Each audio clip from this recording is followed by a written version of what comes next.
learn how to balance a chemical equation. Specifically, we'll be balancing the reaction between calcium hydroxide and phosphoric acid. Let's start by writing out our unbalanced equation.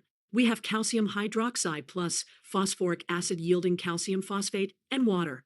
Now let's count the number of atoms for each element on both sides of the equation. We'll create a table to keep track. Let's start by balancing calcium. We need 3 calcium atoms on the left side to match the right side. So we'll add a coefficient of 3 in front of calcium hydroxide. Now let's update our count and balance phosphorus. We now have 3 calcium atoms on both sides. To balance phosphorus, we need 2 phosphorus atoms on the left side.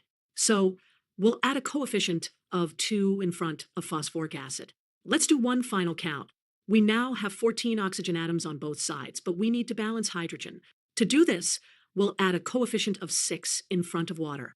Let's do a final check to make sure everything is balanced. Great. We now have 3 calcium atoms, 2 phosphorus atoms, 14 oxygen atoms, and 12 hydrogen atoms on both sides of the equation. And there you have it. We've successfully balanced the chemical equation for the reaction between calcium hydroxide and phosphoric acid. Remember, when balancing equations, always start with the most complex molecules and work your way to the simpler ones. Practice this method with other equations to improve your skills. Thanks for watching.